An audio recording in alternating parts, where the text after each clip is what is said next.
Our School of Policy and Government, one of our main objectives is to contribute in a practical way to solving public problems of importance, and this is one of the many that we deal with. And one of the things that characterizes this problem, like so many other public policy problems, is that it is interdisciplinary. There's a lot of overlap between this topic and so many others: climate change, health, transportation, infrastructure, national security. And so that's national security, and that overlap with food security and the food aid community is the juxtaposition that we want to highlight here today. So I won't say too much more, so I'll pass right over to Phil so we can start to get into the substance of the day. And you all know Phil Thomas. He's the reason you're here, I think. So welcome, and thank you, Phil, for being the driving force behind putting this together.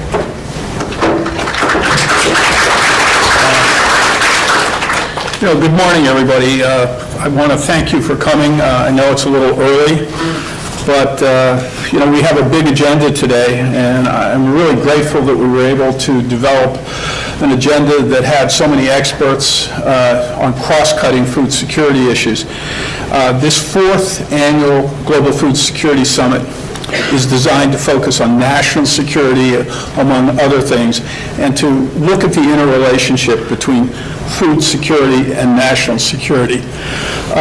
One of the key objectives of today's event is to create a conversation on this interrelationship, looking at food security, looking at nutrition issues, private-public partnerships, among other things, the Global Food Security Act, and seeing how that, food aid, and national security kind of get intertwined and work together, if they can work together.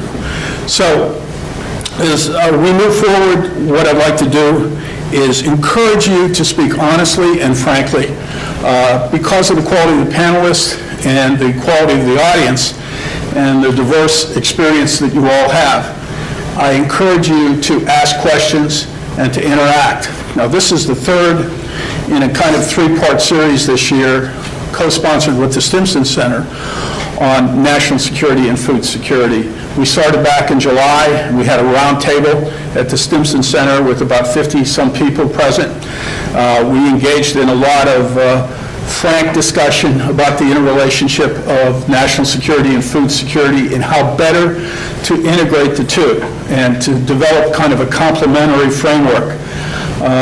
Since then, we met at the National Defense University in September. We further developed the topic of national security and food security.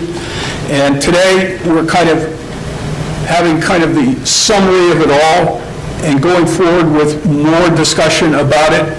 But the discussion is worthless if we don't ask serious questions and we don't engage. So, my call to all of you is to roll up your sleeves, let down your hair, and speak honestly. We're not really interested in a bureaucratic show here, if we really want to get to the substance of the issue, because the bottom line is we would like to come up with a report with recommendations on how best to integrate food security and national security and still preserve existing relationships and organizational responsibilities and goals and objectives.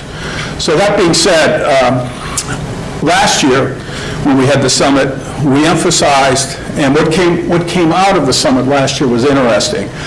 The emphasis was on the lack of governance, problems with governance and how it affects food security. And that was one of the big takeaways we had, that in implementing food security and food aid programs, there's been this persistent problem with governance and corruption. Tim Lavelle of USAID Africa Bureau spoke eloquently of that, and I think it needs to be recognized this year as well, because it's one thing to talk about goals and objectives, about feeding billions of people. Right this year, I think the FAO came out with a report in September saying that we now have 815 million people chronically malnourished, up from, I think, 795 million. Most of that increase, according to David Beasley of WFP, is due to conflict-oriented food insecurity. We have a number of conflicts going on, perhaps unprecedented, and certainly the world we live in is very unstable, and these conflicts do not seem to be ending satisfactorily. So the issue of governance is a key point.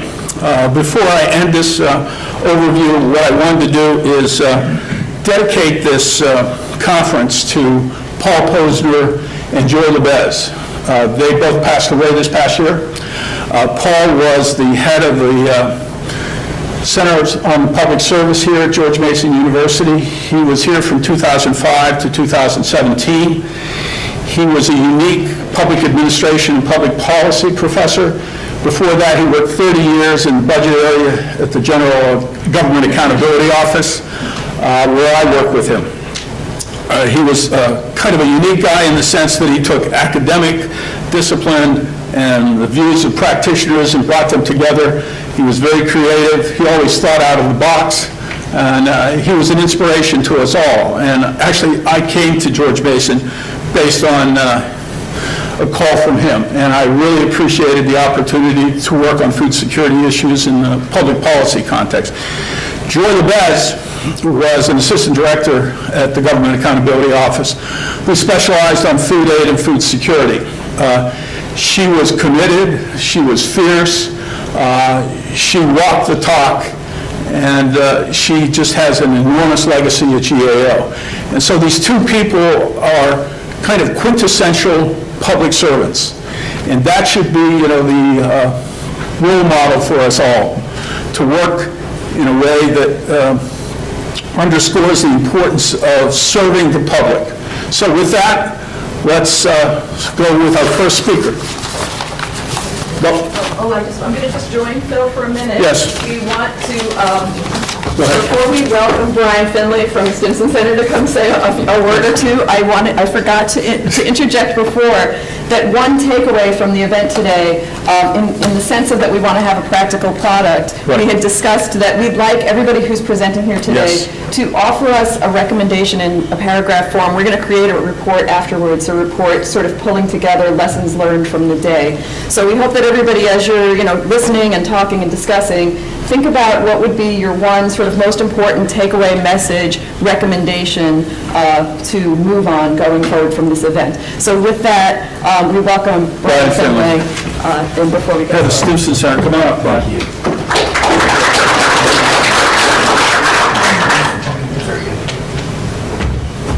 Well, thank you so much, Bonnie and Phil. It's such a great pleasure for me to be here and for Stimson to be co-hosting this. I know many of you were at Stimson, I think, earlier in the year at the event that Phil referenced, and it's great to see so many of you back and still at this. We're really grateful, both obviously to Bonnie and to Phil for the wider collaboration and the series of events that are growing out of this, and you will hear a little bit later from my colleague at Stimson, Johanna Mendelson, Forman. But I think the relationship certainly between the school and Stimson is one that is proving to be very fruitful, I hope, for this space. Although I will say this does not make up for the fact, Phil, that you poached Ellen Lapson from us. We are still enemies. We are still enemies at the end of the day. Food security is, I think we can say quite indisputably at this point, is a national security issue. If we look at South Sudan, if we look at Yemen, if we look at Nigeria, and unfortunately a growing subset of countries and regions around the world, it is quite clear that increasingly a conflict is being fueled by food insecurity, by famine, and sadly by our inadequate responses to these challenges as well. And so it's, for me at least, it is, and I hope for all of you in this regard, it's quite clear that greater attention, I think, to our common food security problem is the ultimate preventive medicine, ultimately, for conflict. And I think we are all in the national security community, at least, finally awakening to this fact. The question, I think, is how do we introduce the national security community in a more responsible way to this dialogue, to constituencies in the development sector and the humanitarian sector who have clearly been working on these problems for many decades. And so really this is our mission, I think, at Stimson. How do we build these uncommon alliances between these various sectors, between public and private, between the national security space, as well as the humanitarian and development sectors as well. I think at the end of the day, we all may look at these problems in a different way. We may speak about them in a different way, but we ultimately want the same thing at the end of the day, I think, and that, of course, is secure access to stable food sources around the world. I think the challenge for us is how do we leverage our mutual resources in more effective ways and begin to build these partnerships more effectively. I think food security is really an opportunity for us. It's an opportunity to demonstrate how these sectors can, as I say, collaborate and share resources and share insights and share knowledge and ultimately create sustainable, scalable, and lasting solutions. I really don't want to say more because I'm so eager to hear what you all have to say, frankly, about these challenges. And so I think my last duty, Bonnie, Phil, is to introduce to you our keynote speaker, who happens to be a very good friend and mentor of mine and my predecessor at the Stimson Center, Ellen Leapson. Ellen has had, I hope many of you, I suspect many of you know her background. She has had a career in government, starting with the Congressional Research Service, and moved on through a number of careers in the White House, the United Nations, and we were fortunate enough to, I was fortunate enough to serve under her leadership at the Stimson Center, where she served for 14 years as president and CEO. She brings, I think, to challenges like food security, an ability to aggregate knowledge across a wide variety of sectors and help point us to common solutions. And I suspect she will do that right now. Please join me in welcoming Ellen Leapson.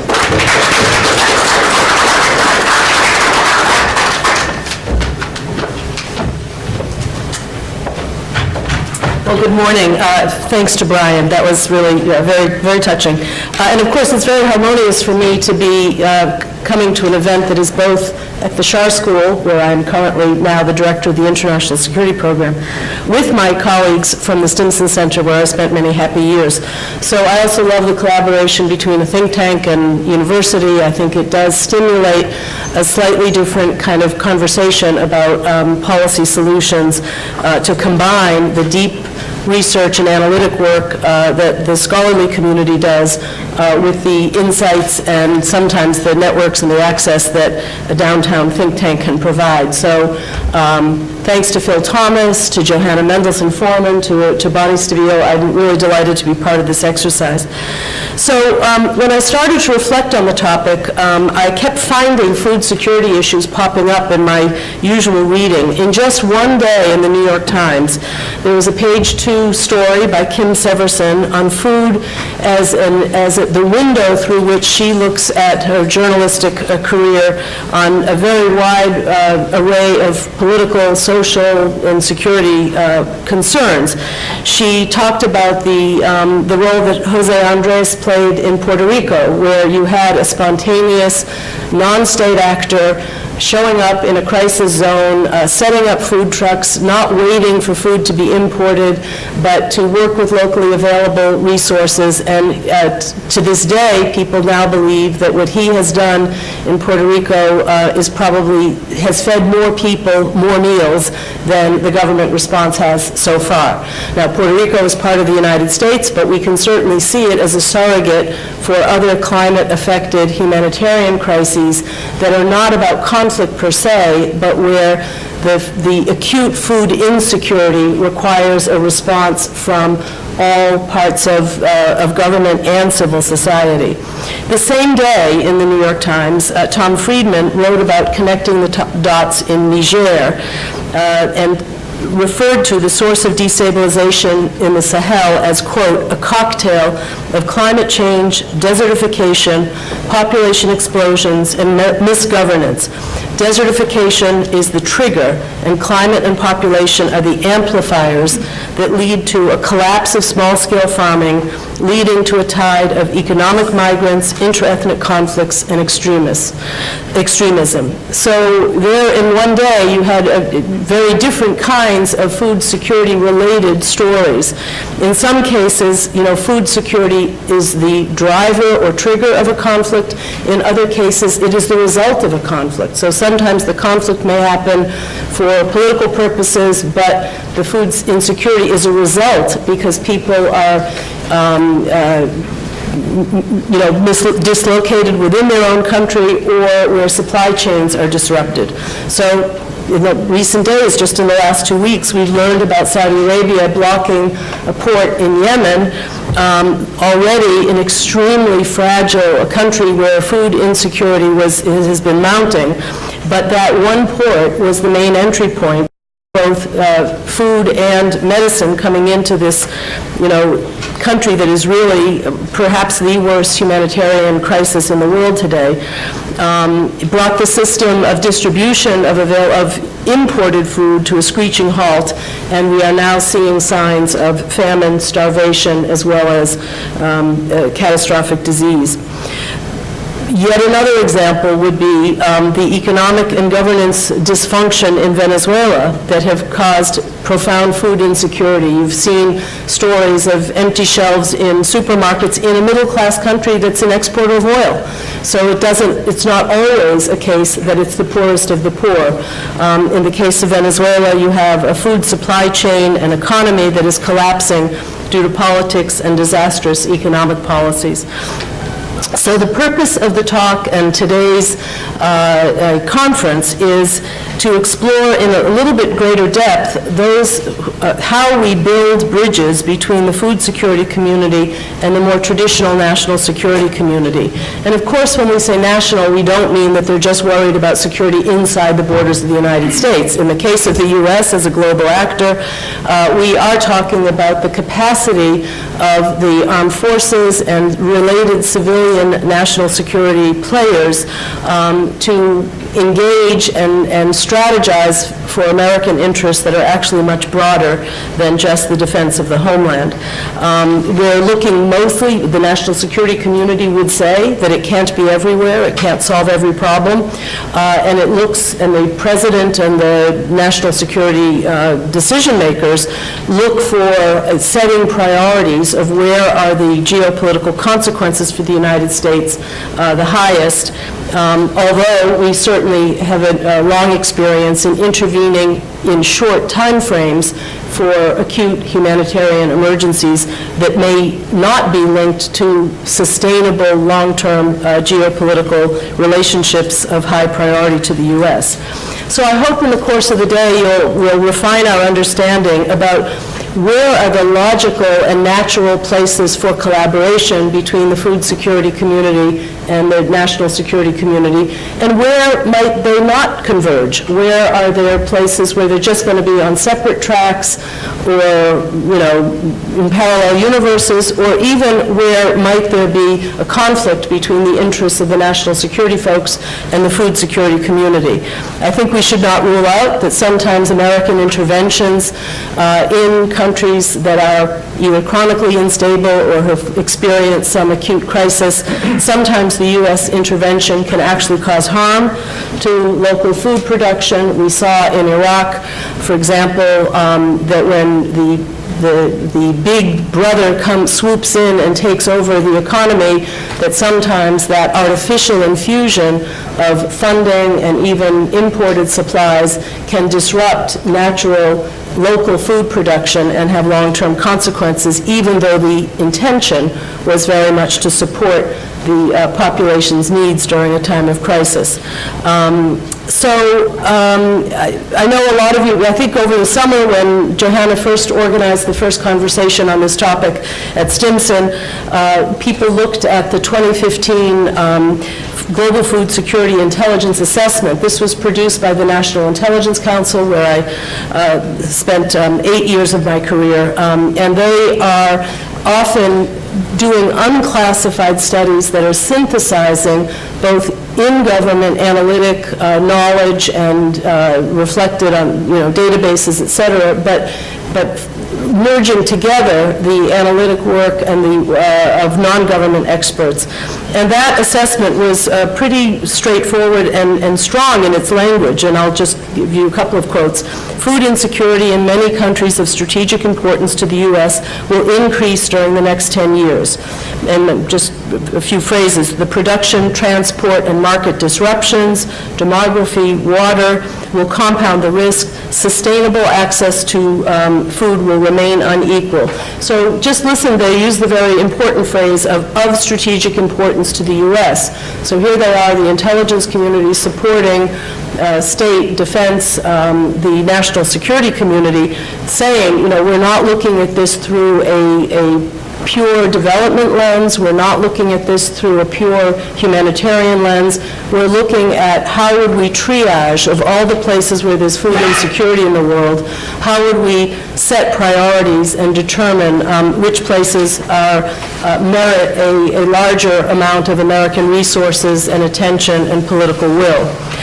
So I think it is useful to try to set some criteria or understand the differences between countries where places in the world where the American engagement and willingness to address food security may be a long-term engagement versus places where it's going to be an acute in and out. We'll provide the supply planes for food, and then we'll quickly leave as soon as we can.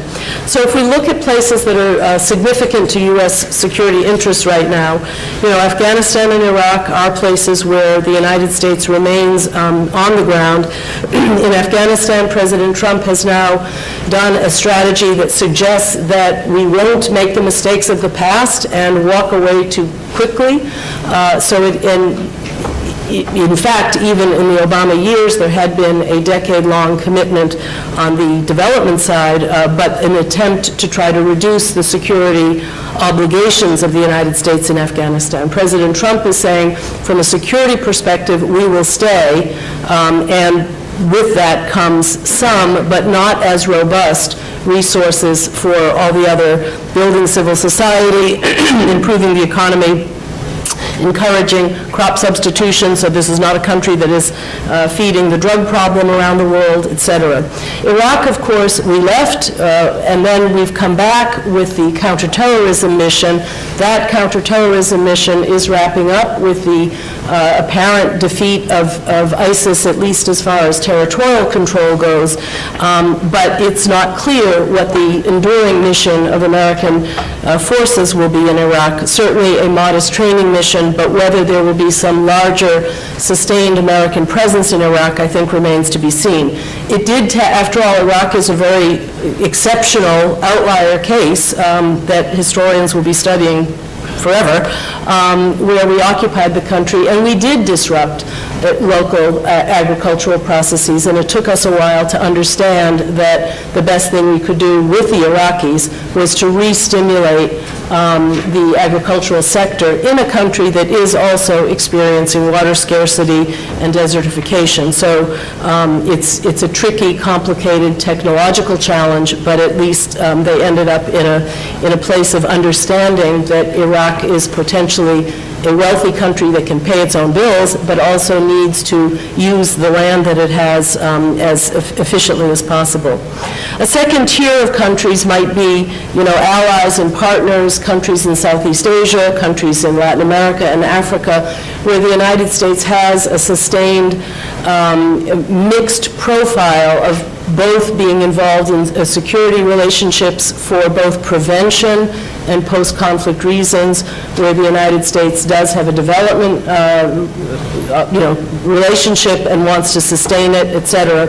So there are countries where you can imagine comfortable partnerships between American security forces and the other parts of the American establishment that are working in that country, making sure that the goals are synergized or at least not in conflict with each other. So sometimes in the field, coordination between security and food issues can be done because you're already in country and there's a shared, a common interest in helping that country.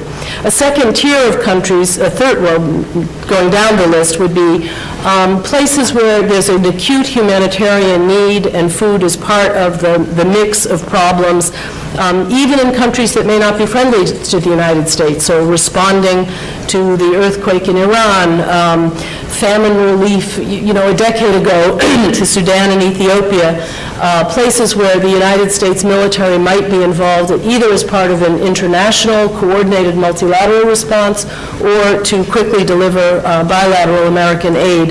That's where I would see a temporary role, and people who are looking in a more long-term strategic way at food insecurity and trying to resolve those issues might not necessarily need to be part of that or find it particularly important to their own work.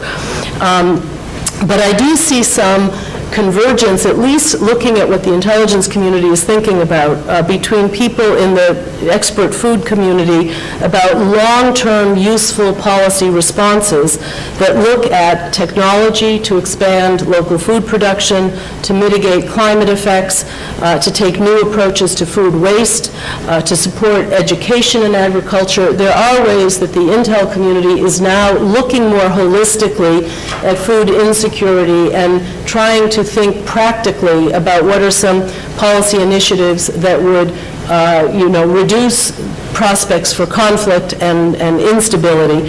And so the food community should be pleased that you've already had some impact and influence on how people in at least part of the national security community think about these issues. It doesn't mean that the armed forces will necessarily be the actor that actually implements some of these ideas, but for them to at least have it as part of their conceptual framework when we think about what it will take to stabilize places of chronic instability. And I know that, so just to be on the flip side of that, don't assume that the armed forces are always going to take this holistic approach, that most of the training of young soldiers and airmen and Marines and sailors is, preparing them for very specific combat kinds of contingencies and scenarios. And in my own team here at Mason, where we do simulations twice a year, the two scenarios that people have been working on in the last year are South China Sea, a dust-up between China and some small country that's an ally of the that's a partner of the United States, and the second one was Russia in Kaliningrad. Both of those scenarios had nothing to do with food security. There was no developmental dimension. They were pure, hard security challenges. How do you manage the rising, in the case of China, a rising peer competitor? In the case of Russia, how do you, the chronic competition between the United States and Russian ambitions to try to reduce the solidarity of Western countries.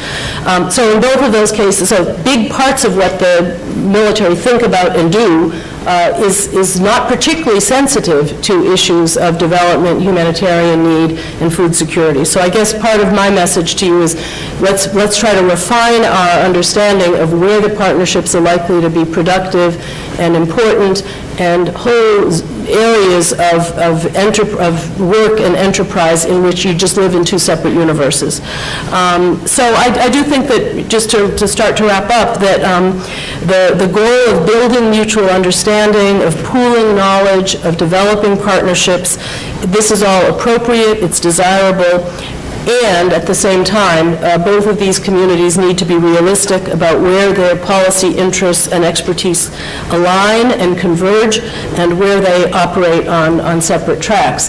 I do think the food security community can help a lot in trying to sensitize national security folks who are receptive and interested to learning about this stuff, of when American interventions have actually been disruptive and caused harm to food production. I do think that's a lesson that hasn't been completely internalized and really should be.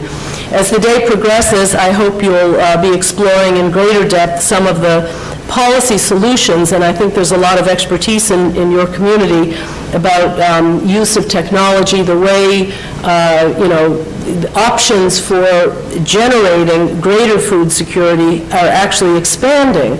And so that you should feel optimistic that in some ways part of the problems, at least in countries that will give access, in countries where the politics are not too turbulent for the food experts to be able to engage.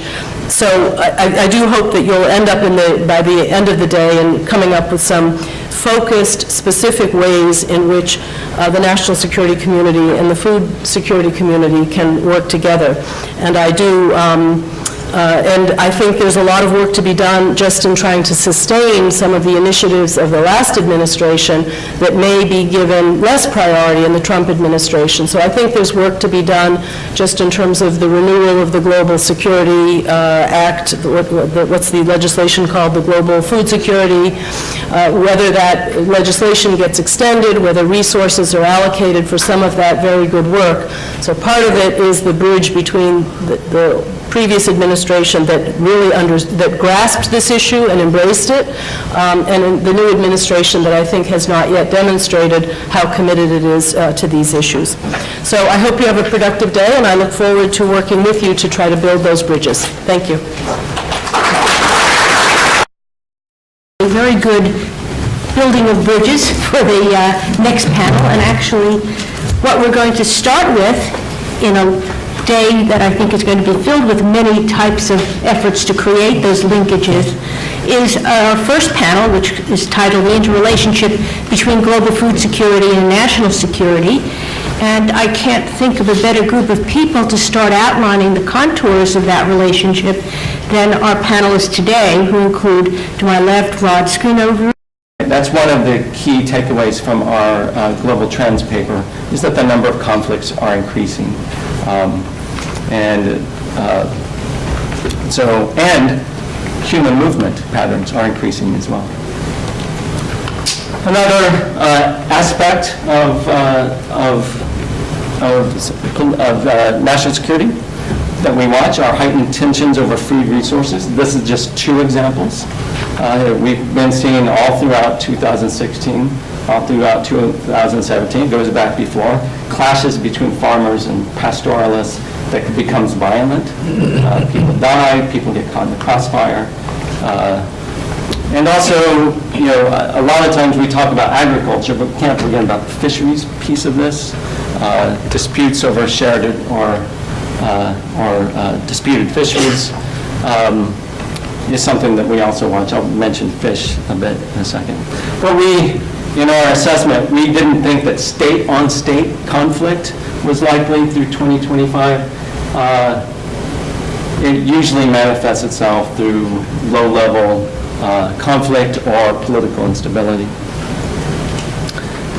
I mentioned this before, food is an element of conflict. We usually mean that as a weapon or as a tool of coercion. We saw that Al-Shabaab has used food aid to legitimize itself and also coerce others. And these are just two examples, but trying to be illustrative.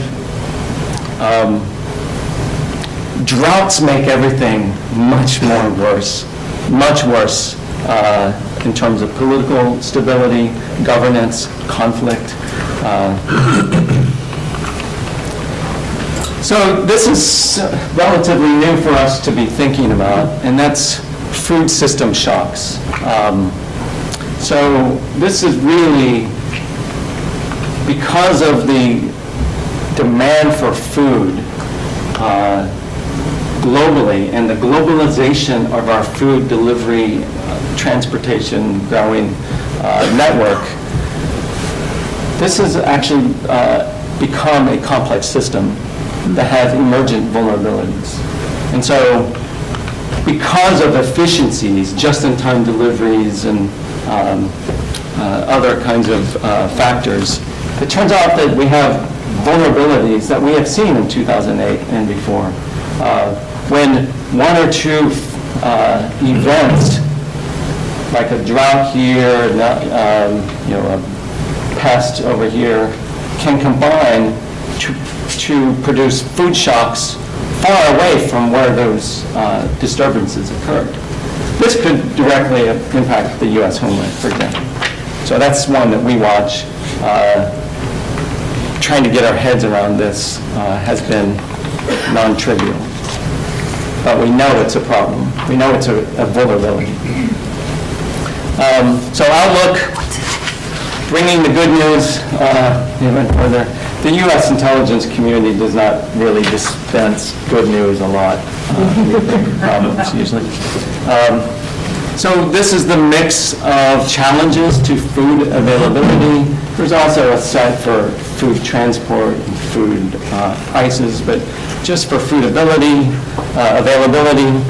conflict we mentioned, population and population growth, and I would probably want to put in their demographics, right? What people choose to eat as they turn from grains to meat, etc. Extreme weather, climate change, bad governance, disease, environmental degradation, I mean like spoiling of aquifers, for example, deforestation, things like that. And resource constraints is an important one that we look at in the intelligence community quite seriously. And this picture comes from our global water security assessment. And that's just one graph of many, but this is projected change in water. So to 2025, I would argue if you overlaid a political instability map over this, you might develop your own narrative.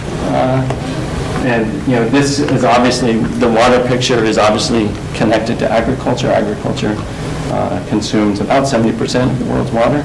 In some of these places, it's more.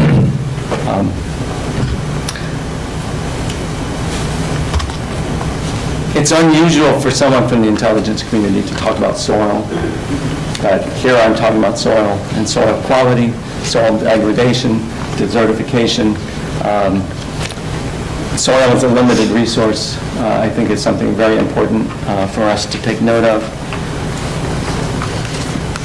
That says global fisheries. This is from our IUU fishing document that came out last year. But basically, right, we can talk about agriculture, but fisheries are under severe stress as well, and some of them may be in existential crisis.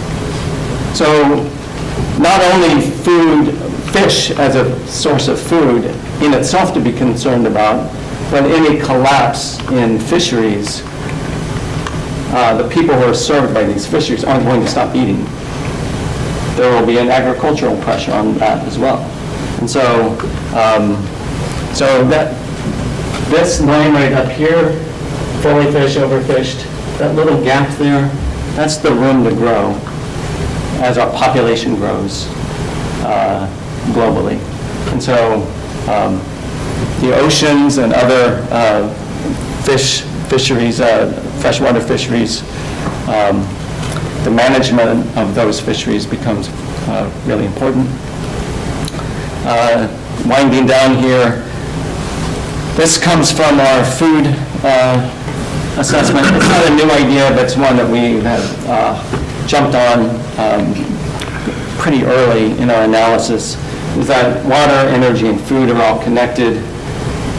It turns out that in most countries, you have a ministry of agriculture, you have a ministry of water, you have a ministry of energy.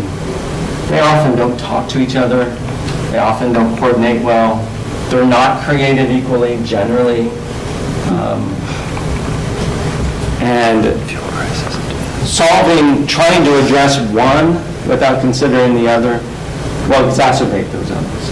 So if you really try to solve your energy problem without considering the water problem, you're going to make water worse and you're going to make food worse.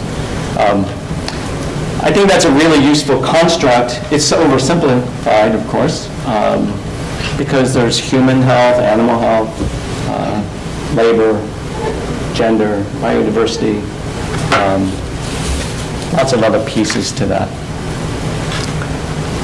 So it's going to take a really challenging approach to really do that. I actually don't know any nation that does that well.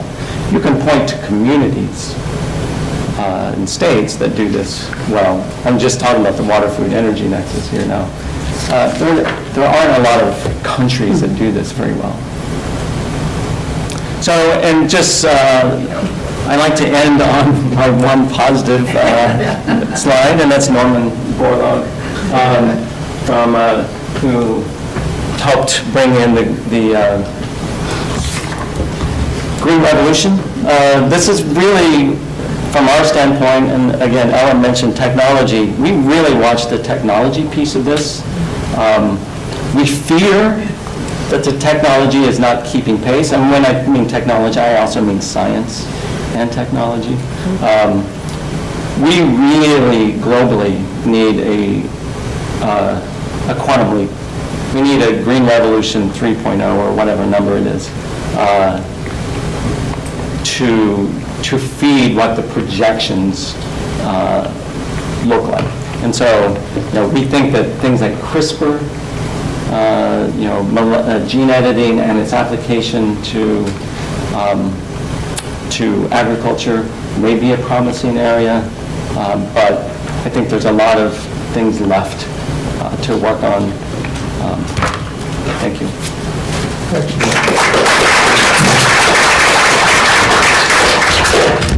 Thank you for that excellent overview of where you see not only the current national security issues, but moving forward. I think it's food for a lot of good conversation as we go into our discussion.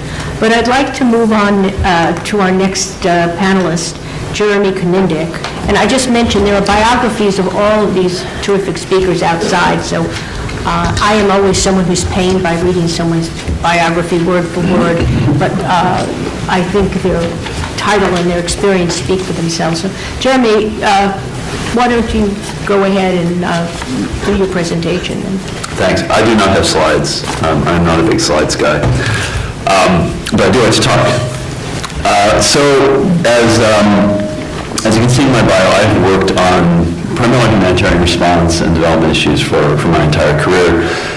Currently, I'm a senior policy fellow at the Center for Global Development, where I focus on U.S. development policy and humanitarian effectiveness, as well as pandemics, but that's a little less germane to what we're talking about today. Prior to that, I served in the Obama administration for 3.5 years alongside Dina as the director of the Office of Foreign Disaster Assistance. So we managed numerous food security crises in that time, including in Yemen, in Ethiopia in 2016, and others. You can do worse in kicking off this sort of a conversation than to go back to Amartya Sen and his famous truism that famines do not happen in democracies. What that gets at, the fundamental issue that gets at, and I think Rod covered this notion well in his presentation, is that food security is to a large extent a governance issue. It's not just an aid issue or a development issue. It's a governance issue, it's a policy issue, it's a political issue. And so having looking at food security through a national security lens is entirely appropriate and in fact really, really important. From my own vantage point on that, as both a humanitarian professional, but also with a development background and a policy and a government national security background, I thought a lot about how should the U.S. government effectively engage on food security as an ANZAC issue. What are the tools we need to use in that? And from my own experience in government, it is quite clear to me that even within a humanitarian frame, it's very important to see this as a policy issue. And it's an issue that is to be addressed through the application of diplomacy and security policy and not strictly humanitarian aid. And I'll talk through how that played out in in the Obama administration, some issues that I think are persisting now into the Trump administration. And then I also, because there was a lot of interest, Johanna's talked about this, Ellen talked about this in her remarks, in the military's role in this, I also want to draw some lessons from how the military operates in the disaster response space, where I think there has been a lot of progress over the last 10 years in developing a good lash-up between military capabilities and civilian capabilities in their appropriate roles. And so I'll draw some lessons from that and talk about how that could be applied to a food security conversation.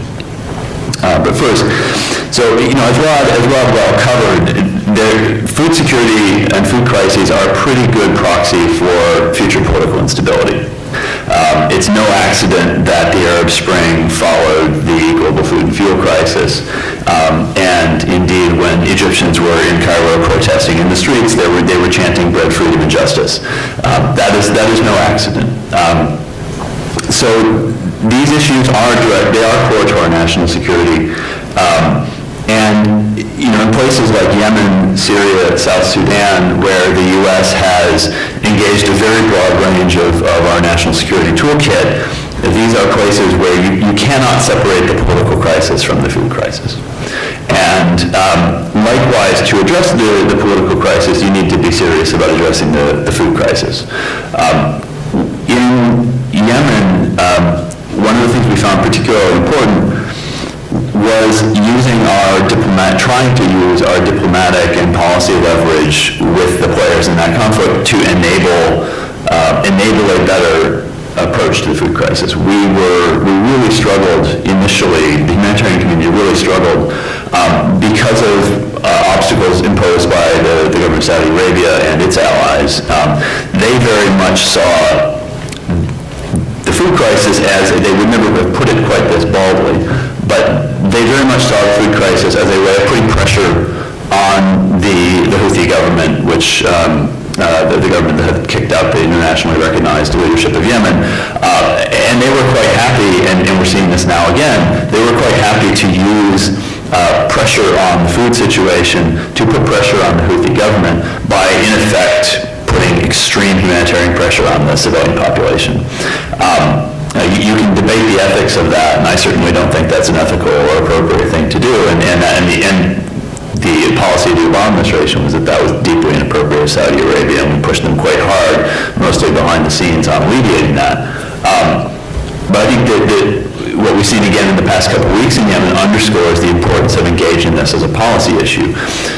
It was very important, and it was a first-order priority within our Yemen discussions under the last administration, that the key ports remain open. The port of Hodeidah that Ellen talked about in her remarks, that remain open. We put extreme pressure on the Saudis on that.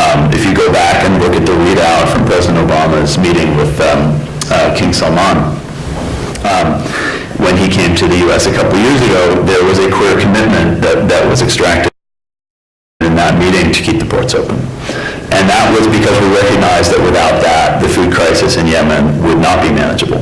And I think we're at a real risk again now, because that commitment is not seemingly being enforced anymore. We're at a real risk of seeing Yemen finally slip into famine. Now, the situation in Yemen has been very not good for a very long time, but at least it has not quite passed that threshold. And if the UN has issued some very stark warnings this week that if the ports are not reopened, the airports are not reopened, if the Saudis' earlier commitments to enable unfettered aid access are not respected, that country will slip into famine, and that's not good. That's not good for the Saudis. It's not good for the U.S. It's certainly not good for the Yemenis. So seeing these things as a policy issue and using our diplomatic leverage, not just our aid tools, is really important. And frankly, what we see in Yemen, as we've seen in South Sudan and elsewhere, is that our aid tools are a lot less effective if they're not also backed up by some policy engagement. Turning to DoD and DoD's role and kind of broader national security toolkit in some of this, when I look at how DoD thinks about food security and stability linkages, I see some parallels to where we were in the disaster response space 10 or 15 years ago, where in natural disaster responses, DoD would be off over here kind of doing their thing, and USAID would be off over here kind of doing their thing, and we would try to coordinate, but roles were not clear, responsibilities were not clear, leadership was not clear. And it often led to messes, and within within the food security stability nexus, I see a similar dynamic now. When we had conversations under the last administration with DOD about what to do in cities that had been retaken from the Islamic State in Syria and Iraq. Our big priority from the AID side was this is about legitimate governance and establishing very quickly a governing authority that the population recognizes and respects, and that is responsive to that population. Whereas DOD's first priority was very often, okay, we need to get plastic sheeting in here, we need to get food in here. So it was interesting that we as the disaster responders who are experts in delivering food and plastic sheeting and whatnot, we're not focused on the plastic sheeting and the food as first order issue, we were focused on political legitimacy. There is a missing doctrinal linkage there. DOD and AID are looking at the problem differently, defining the problem differently, and thus running into a lot of friction because we're coming at it with different analytical lenses. DOD's understanding tends to be very linear. And so that would shape some real policy fights. What DOD would see as a really urgent gap, we would not see as a really urgent gap. And that would get elevated to very, very high levels. And so there's a lot of work that needs to be done to develop more of a common understanding of what the actual problem is that we need to solve on this issue.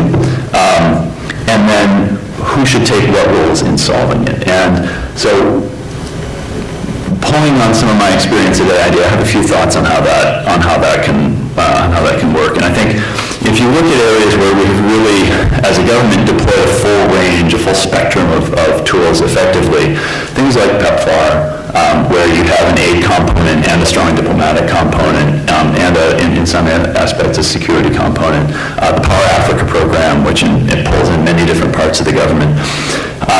You want to have a common framework for what you need to do, backed up by the institutional relationships across the government to make that work, with clear roles and responsibilities and clear authorities. And so within the disaster response space, post-Haiti earthquake, we worked hard to develop something like that in our relationship with DOD.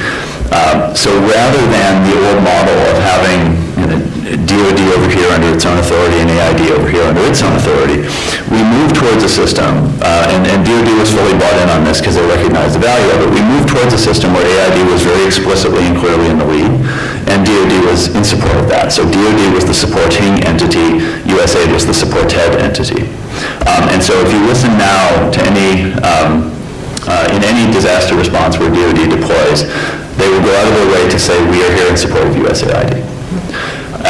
And that's very, very important because then that enables the definition of clear roles.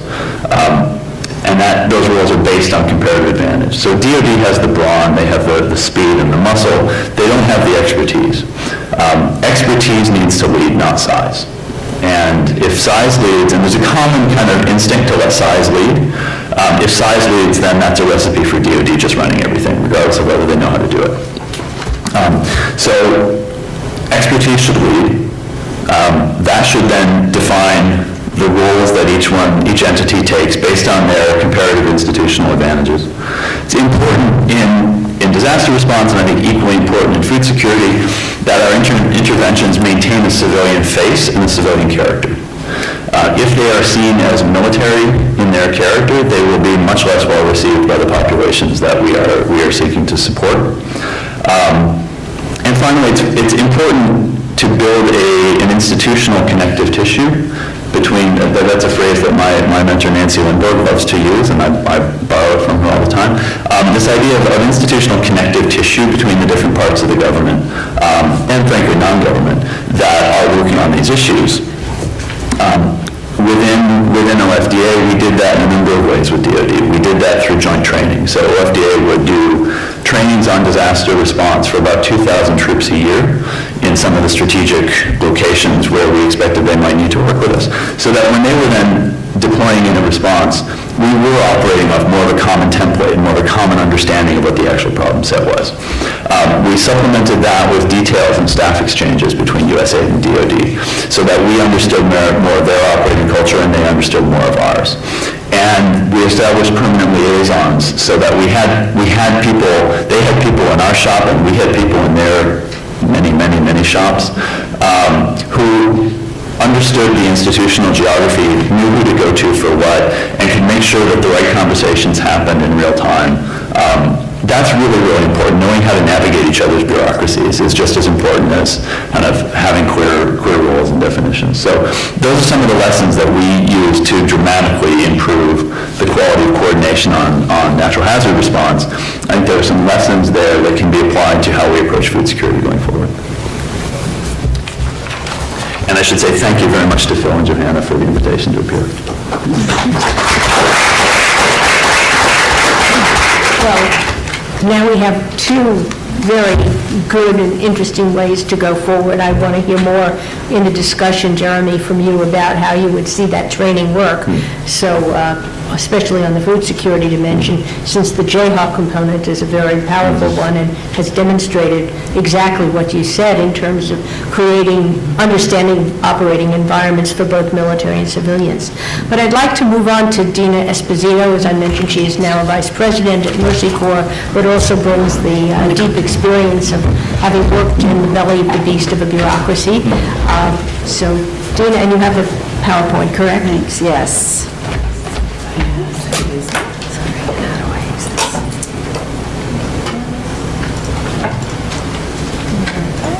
Just push forward, and if the arrows are pointer, it's the mid one. Okay, all right, great. Can everyone hear me? All right. Well, thank you to Johanna and Phil for inviting me, and I think this is a great panel because we're getting a lot of different perspectives, and I'm going to try to give the NGO perspective on this and also wear my hat from time to time as former Food for Peace director in my remarks. Rod mentioned that the intelligence community doesn't like to talk about hunger and nutrition too much. Well, the NGOs love to talk about hunger and nutrition. And I would say that there's something of an uneasy alliance in this idea of blending food security and national security. And in some of the earlier roundtables the NGOs participated in, they expressed as much, and I was given a request by Phil to try to get that out into the conversation for today, so I'll do my best in that regard. So Mercy Corps, I think most of you know, is an NGO that is a global organization that works in both the development space and the relief space, and we bring that perspective to our food security programming. On the development side, we are working in areas facing chronic poverty and recurrent crisis, the places where we often see the need for year-on-year humanitarian assistance, and the ultimate goals of those programs are to get people off the need for humanitarian assistance and to build more resilient communities that can better withstand these recurrent shocks that they're facing, especially the droughts that Rod mentioned. And then on the emergency side, we're in some of the most violent places on earth right now, including Yemen, including South Sudan, including Northeast Nigeria. So that is informing my remarks today. Rod talked about what is national security. I thought that if there are people coming to this conversation mostly from a national security perspective, it would be useful just to remind people of the definitions of food security and what we mean by that. And I've got two definitions on the screen.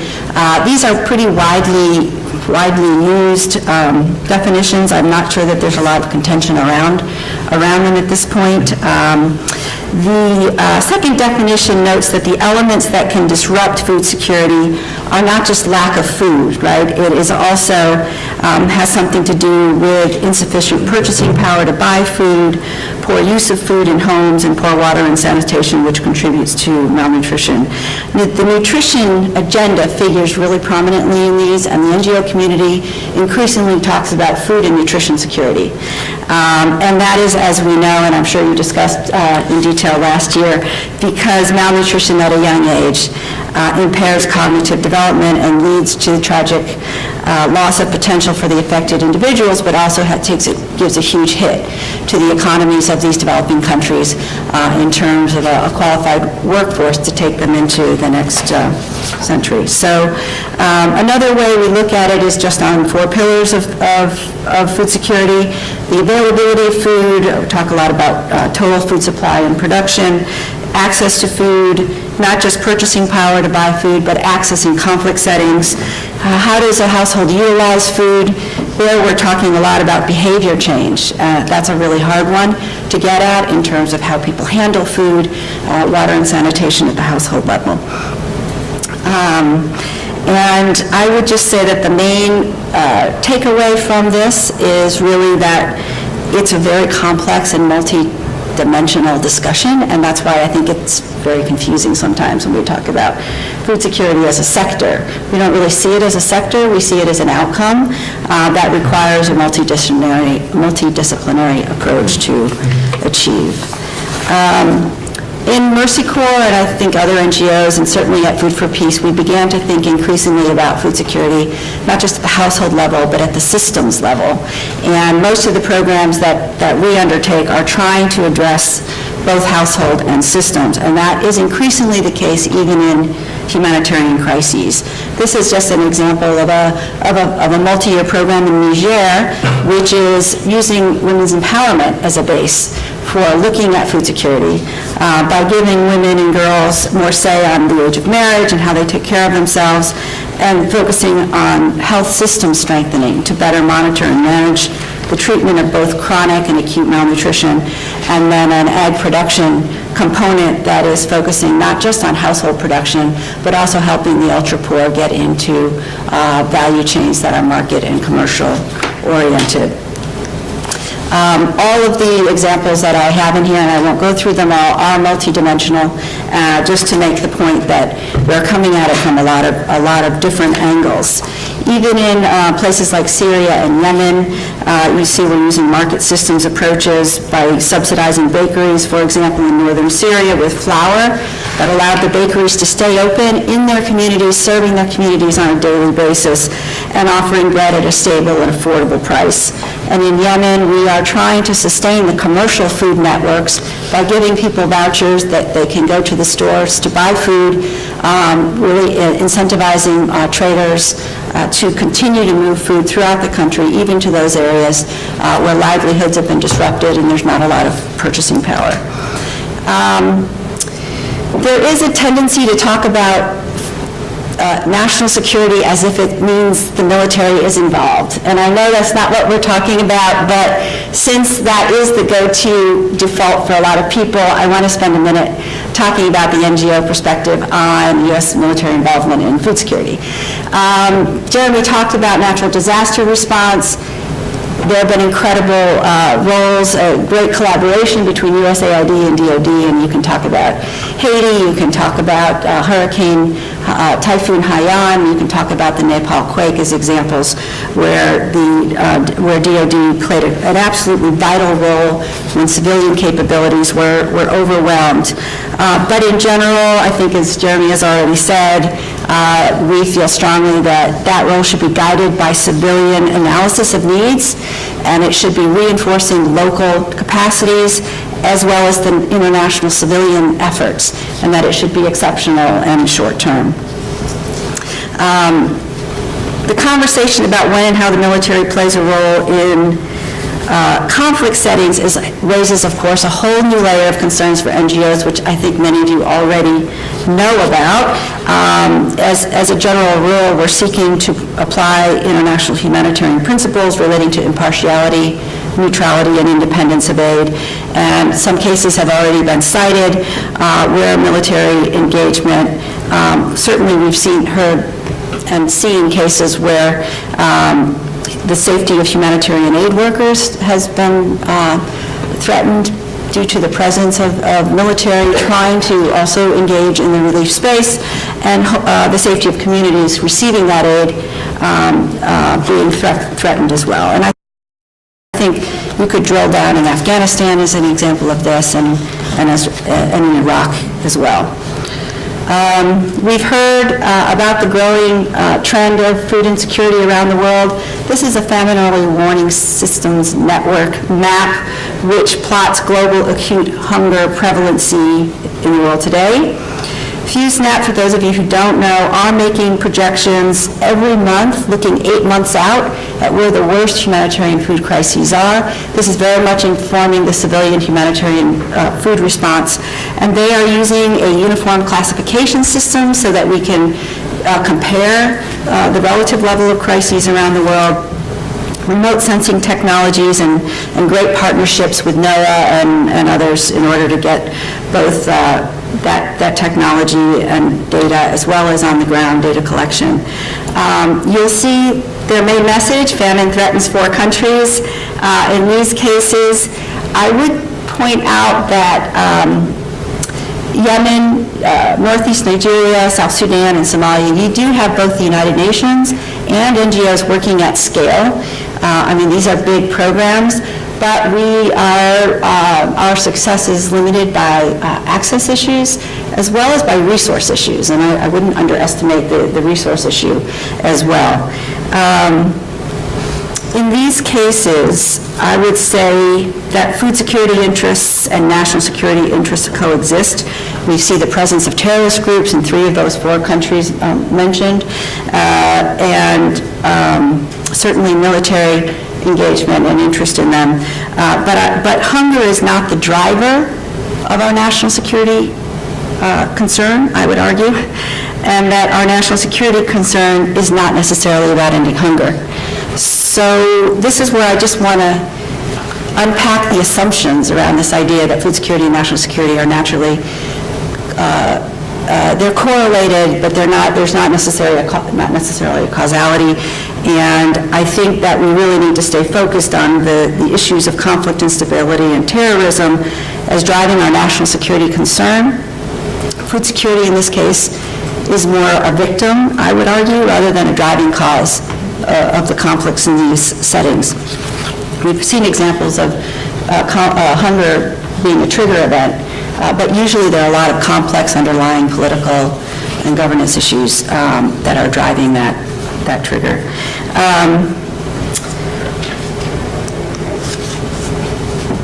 I think there's also circumstances, and we heard about it this morning, when national security goals may conflict with food security goals.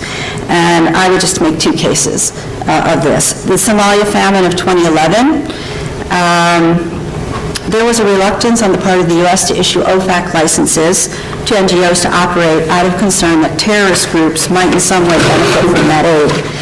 In the end, we had a death toll of about 260,000 people. This was well known to us months and months and months before it happened. It was very clear, the projections were clear, the case was made at the White House, but still the OFAC license did not come until the famine was declared or about to be declared. In the end, the declaration came, but too late to do the hard work. And it was a real black stain on the humanitarian community, and one that still smarts today when we talk about food security and national security, I think, in the same breath.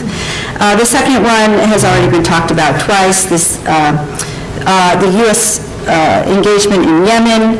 We know that the United States supports the Saudi-led coalition. We know that coalition's targeting of the Hodeidah port has reduced access for food supplies going into that port.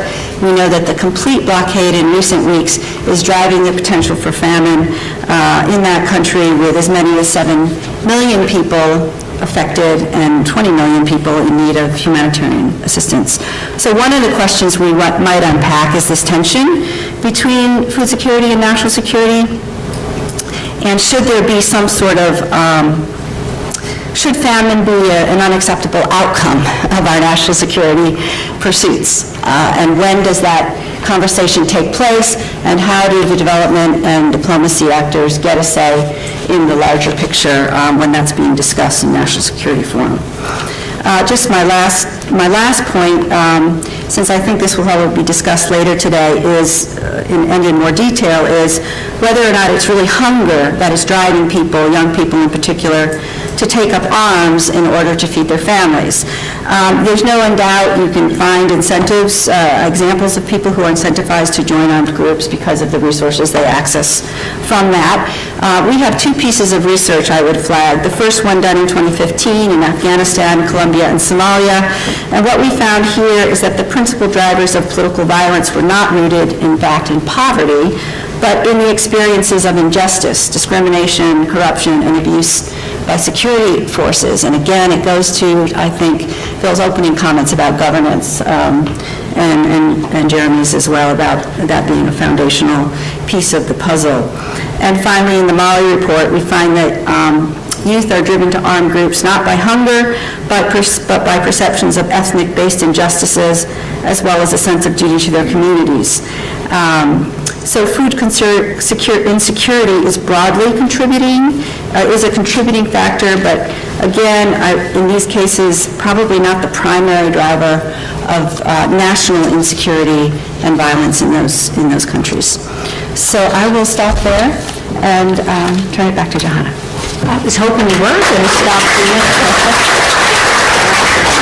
I think the last question you raised, and I guess this is a benefit of age, was raised at the World Bank in the mid-90s when it was looking at their post-conflict work and trying to determine what was driving the youth that were participating in so many of the conflicts we witnessed.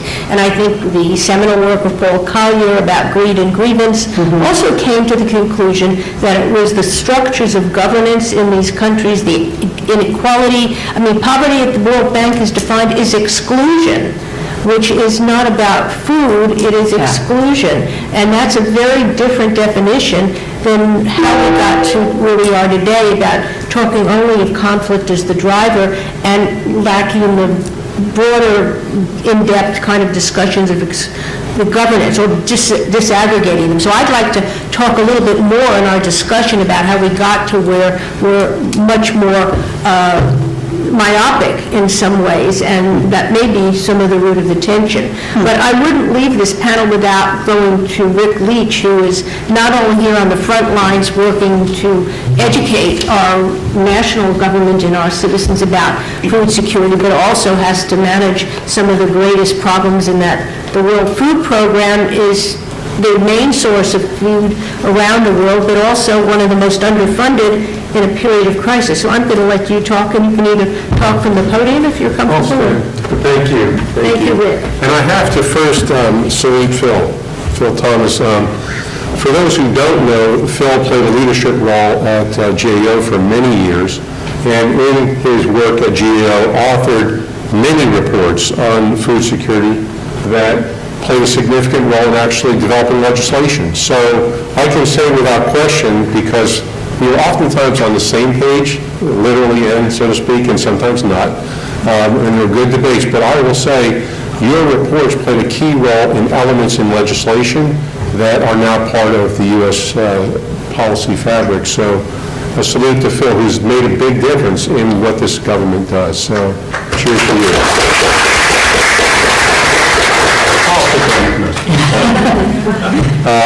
It's good to be last because you'll see some common threads between everything that we've all said. And there's been a lot of comments about how instability, how fragile states threaten U.S. national security interests, whether it's breeding grounds for extremist groups. And I think the unfortunate circumstances in Mali recently where U.S. soldiers were killed helps people understand that some of these parts of the world that people don't always readily think of are threats to our, whether they be troops or to the homeland or to U.S. assets or interests. It's interesting looking at the overlays. 80% of countries that are food insecure are also fragile or extremely fragile states. 51 to 64 countries deemed to be fragile are also extremely food insecure.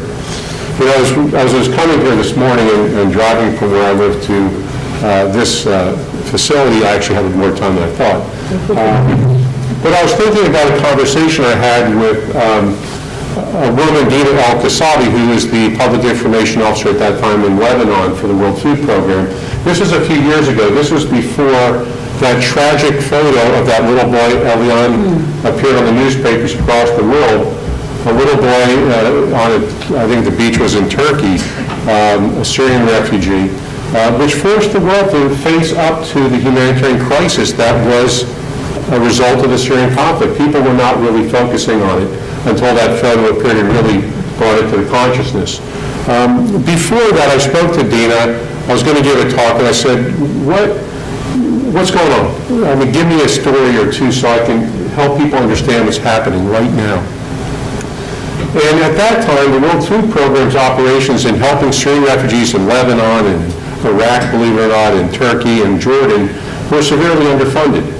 And she told of a story in Lebanon, in the Bekaa Valley, where a mom dealing with hunger that her children were experiencing would tie a belt around their waist and pull it tight to deal with hunger pains. And I said, can you imagine this? I mean, I'm a dad. Can you imagine doing this with your children? She also told of a story in Jordan of a woman who, when she got a text message from the World Food Program, got physically ill because she thought it was noticeable a ration cut. I mean, this is the reality, and it can help you understand why a family in Lebanon would use the last $500-600 they have to buy a seat on a rubber dinghy to try to get to Europe. That clearly, as you look at and think about that mass migration that occurred, that was a destabilizing impact around the world. The political impact of that mass migration to help people understand that war does not know borders. And the fact is, I think as Phil mentioned, war is fostering more instability and more hunger today than ever. We have now over 65 million people displaced because of war. It used to be, last year we would say, there have not been more people displaced since World War II. Now, it's more than World War II. The number of hungry people is actually going up for the first time in over a decade. The number of hungry people are going up, and it's because of war. And as Dina mentioned, we are now facing 4 possible famines. 4 possible famines, and conflict and war is an element in all of them. Council of Foreign Relations counted up the number of conflicts going on right now, and the number was 30. That's higher than it was just a short while ago. And when you look at trends on conflict, trends on extreme weather events, we're all going the wrong way. All the trend lines are going up, more extreme weather, more conflict. And there are specific drivers of food insecurity in that direct link, actually, between food insecurity and instability beyond conflict. And these are some of the things that Rod touched on. In looking at, we have a report that will come out in a few weeks. And what we found, and this is looking at all of the research that's been done over the last number of decades, that dispute and competition for resources, agricultural resources, has led to conflict. Water and land in particular. We also found, and this was mentioned as well, is that market failure, food price volatility, food price shocks, direct impact on instability. And as was mentioned, 2007-8, we had riots across 40 countries. 2 governments fell. Madagascar and Haiti governments fell over food prices. Extreme weather is implicit in both of those, market failure and competition over agricultural resources, but it's also beyond it. In some respects, the conflict in Darfur has been referred to as the first war over climate, where you had extreme drought, conflict between farmers and herdsmen, which also followed ethnic lines, and we know the results that occurred. Dina mentioned the lack of a response when we knew what was going to happen in southern Somalia. We knew that. And just to put it in context, famine means we already failed. We already failed. Because we knew it was going to happen. So by the time the world says famine, which is a legally defined term, it means we've already failed and there's a lot of people who have died. And in that case, in South Somalia, as I said, it was about 260,000 people. Mostly women and children. We met, I remember, on the refugee camp on the Kenya-Somali border, talking to people who had made it to Kenya, and it was horrific. I mean, you talk to a mom, I'll never forget, who started out carrying 3 children and left one, couldn't carry him. I mean, this is real, and this is man-made, and it's not necessary. On the other side of the same coin, Dina mentioned early warning systems. Early warning systems help us know in advance that famine could occur. And in 2011, 2012, in the Sahel region of Africa, the world knew we could face a famine and responded. You never heard about a famine because it was avoided. So we need to end wars. That's number one. You want to stop mass food insecurity? End the wars. I mean, and we are failing miserably right now. They're increasing, not decreasing. At one point, Sandy Berger, who was National Security Advisor, served on our board literally to his last breaths. He worked on these issues. And at one point, we were going to write a report on humanitarian crises, and we were going to talk about instability in wars and ways to prevent wars. And he said, if you touch upon conflict in your report, I will have my office bring over every report written in the last 6 months and dump them in your office. So we did not include that in our report. But the fact is, there's been a lot of discussion about how to resolve and prevent conflict. We need to figure out how to do a better job. Same with climate change, extreme weather, whatever you want to call it. I mean, we know certain things that can be done need to be addressed. But just stepping back, looking at it from hunger, without resolving the war, without addressing all the drivers of climate change, we know what to do. This is the thing. We know what to do right now to deal with food insecurity, both the immediate needs and longer term. Number one is deal with the emergency needs. Provide food to people or the capacity to buy food in an emergency. So people who cross a border who have nothing left at all, or displaced in their country, we have to help them today so they don't die. And the fact is, we've gotten a lot more sophisticated about how to do it. We analyze markets before engaging. Is this a situation where we need to bring in food, like in Yemen or South Sudan, where there is not food available? Or if you sought to purchase, you'd increase prices and force more people into hunger? Or is food available locally, where you can use vouchers or debit cards or iris scans, different mechanisms to allow people to buy locally? Lebanon, we've been doing that and inject over $1 billion into the economy of Lebanon. Positive impact. A lot of these people don't realize when we talk about refugees and displacement, it's not U.S. and Europe, which is absorbing most of the refugees. It's developing countries. It's Uganda. It's Kenya. It's Lebanon. It's Jordan. It's these countries, the developing countries, that the vast majority of refugees are going into. We are getting more creative in terms of pre-positioning and using forward financing to act as a commercial player in the marketplace. But the point about funding, this is an absurdity. 2015, the world releases the global humanitarian appeal. Says, we have crises. This is what it's going to cost to address that crisis. 2015, $19.9 billion. The world says, that's what we need. That's what we need just to deal with emergency. And how much was funded? 55%. 55%. Last year, we did better. 56% of the the 22 billion needed.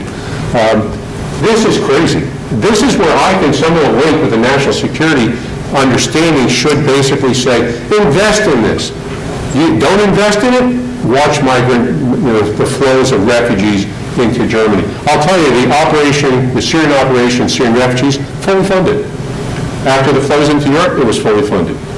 If it had been funded earlier, maybe we wouldn't have the flows that we had. This year, World Food Program, our budget to deal with crisis, almost everything WFP does now, probably about 80 to 87% of what we're doing is related to emergency response, a flip from what it was about a decade ago. Our budget of need is about $9 billion for this year. So far, we received $5 billion. So what does that mean? I called someone a few weeks ago in Northeast Nigeria, the country director, and I was asking about resources, what he had, what he was grappling with, and their operation is clearly underfunded. And so I asked him, I said, so what do? You don't have the resources. You got staff on ground, you have capacity, you don't have the resources. And he was silent for a while, and he said, we play God. We figure out who eats, who gets half ration, who gets nothing. I mean, that's an absurdity. So this, if you're asking for recommendations, one is, whatever we need to do to say to the world, fund this now. It's an absurdity. So one, Let's deal with the emergency needs right now. The second, and we're going to have a discussion later this afternoon, is in the whole area of agriculture development, helping small-scale farmers, which comprise a significant portion of those who suffer from chronic hunger, help them increase productivity, access to markets, so they don't need assistance. They become commercial players in the marketplace. The other that Dina mentioned is in nutrition. Nutrition is a critical issue that needs to be part of the dialogue. You know what stunting is? Stunting is a child who will never, ever grow properly, intellectually or physically. Stunting affects 20 to 25% of all children in the world. 156 million children are stunted, which means even if you didn't care, the impact on the economy of a country. In Guatemala, when they started to step up their efforts on early child nutrition, you know who led the effort? Their Office on Competitiveness, because they realized we will not be competitive in the marketplace if our children are stunted. 50% of children in Guatemala are stunted. The fact is, we know how to prevent it, and we need to. Finally, safety net systems. This is an area which is critical, and when we talk about governance and rule of law, there needs to be a third thing when we talk about countries, and it has to be effective safety net systems.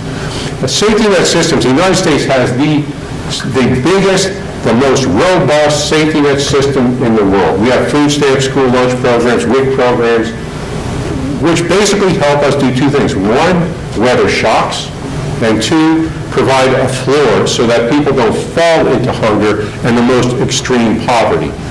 This is an area that has not gotten sufficient focus. It has to get more focus. Most of the world wants to have safety net systems in place. World Bank just came out with a report saying only 8% of people in developing countries have access to effective safety net systems. So this is an area where we need to do a lot more work, provide more technical assistance. And actually, one of the proposals that we've been discussing with the agriculture committees in the House and the Senate as they look at a new farm bill is ways to bolster U.S. support for technical assistance around building safety net systems. I'm going to conclude by saying that a comprehensive approach to deal with food insecurity is wholly consistent with what we in this country and every government in this country, whoever's been in the White House, whichever party's controlled Congress, has supported these efforts. It's part of who we are and what we do. And I'll finish with two quotes. General Mattis, I'm sure you've all heard this quote, who talks about this area and says either do this stuff, support the State Department development efforts, or buy me more ammo. And that's not a good approach. Bob Gates, former Secretary of Defense, former head of the CIA, former a lot of different things, has always said it's cheaper in blood and dollars to do this type of work than to put troops on the ground.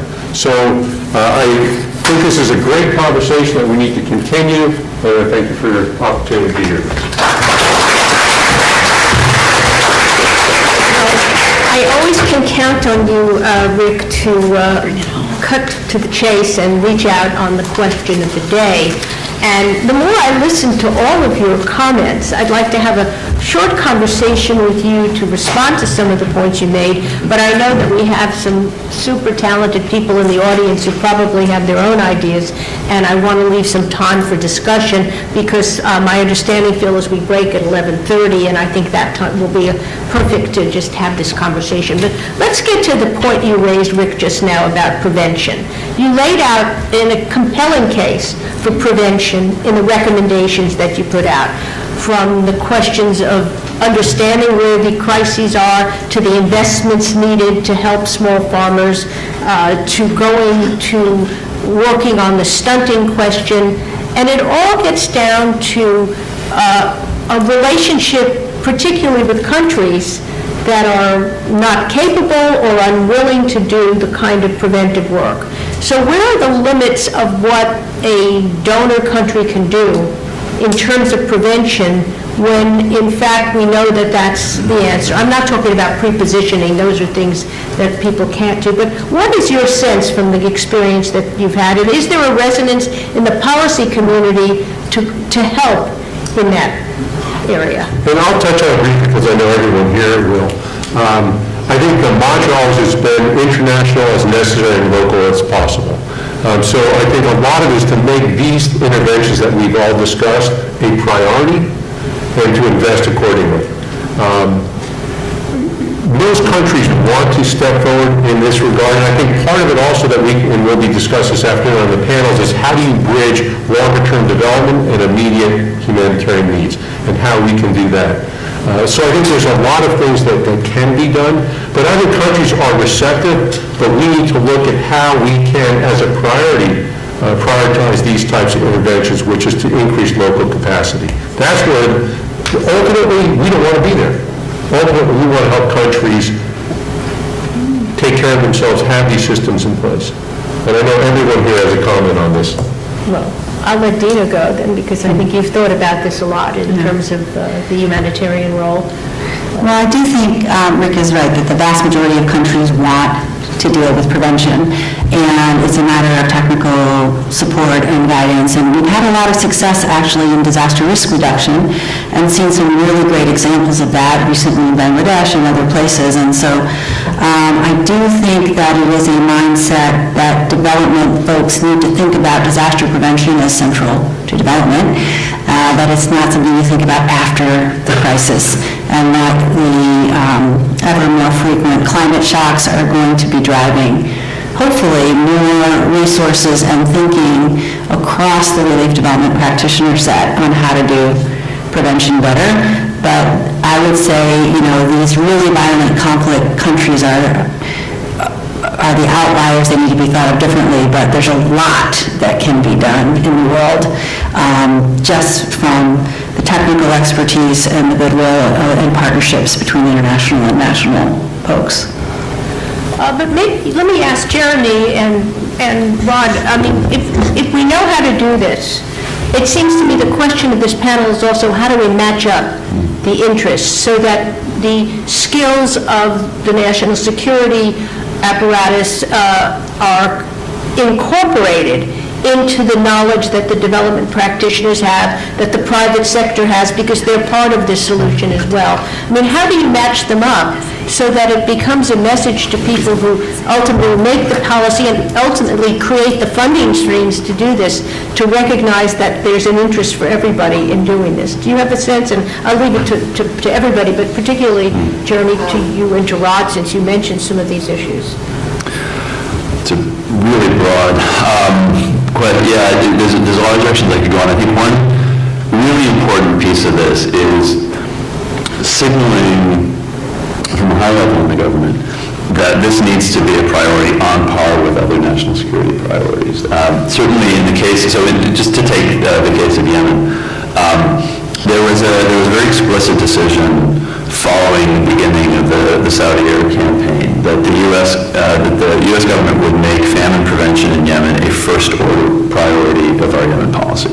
Not the only policy, not the only priority, and there were other things we were trying to balance it against. But that meant that when it came to things like pushing the Saudis on humanitarian aid access, that would go to the level of something the president would personally put his weight behind.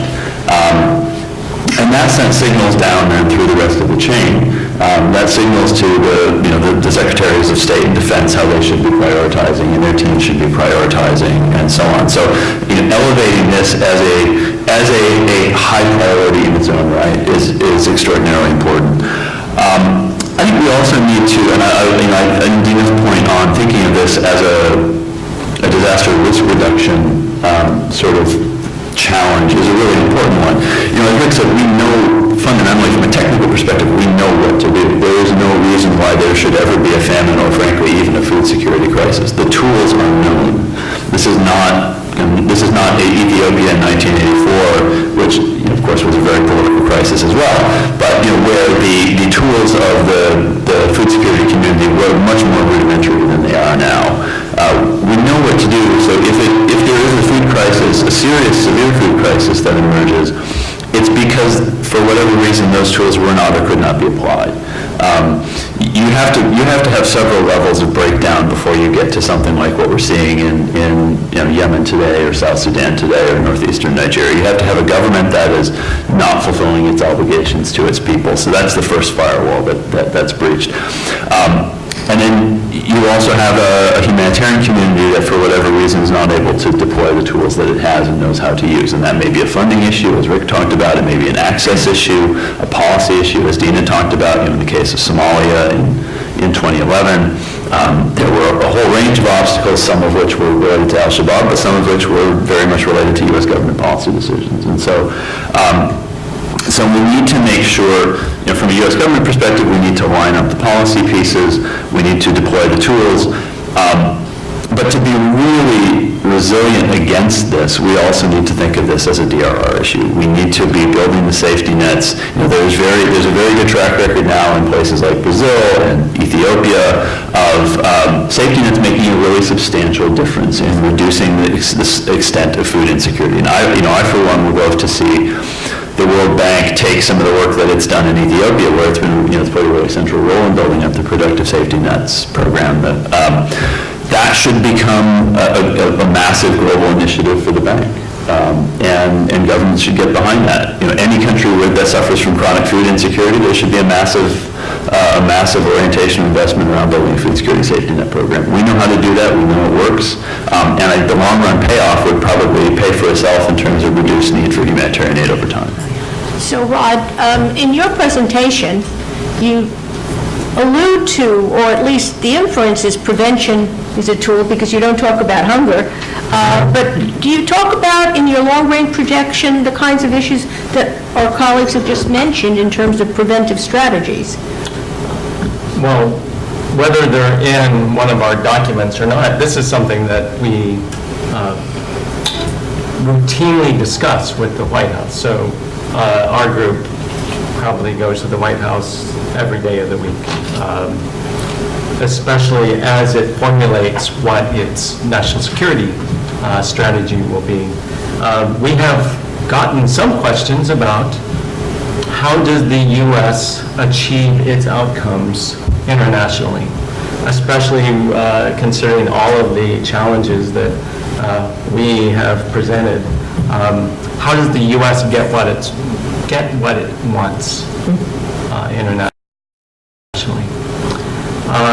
And this has been a pretty consistent message from at least the National Intelligence Council back to the White House. And Bob Gates was also the chair of the National Intelligence Council before he did all of the other wonderful things. But we often go back to the soft power construct of the smart power. When you really talk to senior leadership in the Department of Defense and other combatant commands, they're not really keen on an expanding military presence or operation, for better or worse. And I don't know I don't remember a discussion whether this should be the way it is, but for better or worse, the military is often deployed just because of budget reasons and capacity and capabilities. But our message is that State Department, our diplomatic corps, our development corps, and again, state, USAID, and other elements, say in USDA and EPA, are all tools that have the most bang for the buck in getting U.S. objectives. And so that's a maybe 30, 40-year-old message from the National Intelligence Council. So framing things as hunger, and I just want to return to that idea. We don't frame it as hunger because it doesn't work when you talk to national security professionals. So if any of you were to look at what is in the items of the presidential daily briefing book, the book of bad news that comes every day, and it's a pretty jarring read. You can imagine, with the number of conflicts going on, that kind of read has been really dark in the last decade. And so we, and me and my colleagues, attempt to use the language of security to convey these issues. So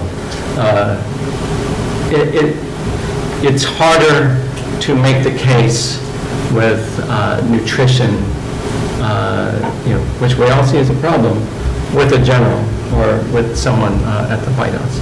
So it's about packaging, it's about messaging, it's about streamlining the way they think, or into the way they think about the world.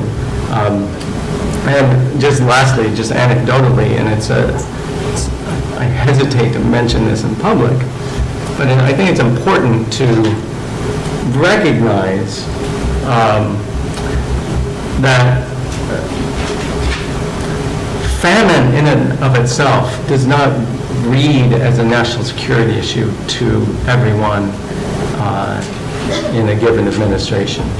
I have had this put to me directly: why would someone pick a small town in the United States, let's pick Peoria, Illinois, why should they care about a famine in Niger or in Yemen?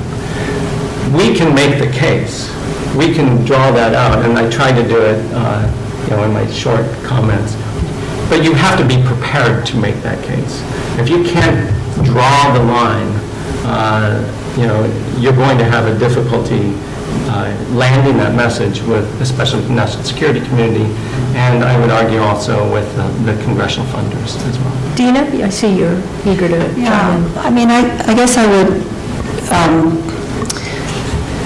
I completely take all of your points, and I think that's one of the reasons there can be a lack of a focus on the impact of humanitarian crises if the terminology in the intelligence community can't or doesn't feel like it can make that case. I know we've fought and lost the battle many times of having development being a cabinet level department, but having another stream of thought moving into the highest levels of the government to the White House, making some of the cases that just can't play out in an intelligence brief, it just comes back to me all over again listening to you talk. And so maybe you can think about that one, Johanna, for your report, despite the lack of traction. I do think that the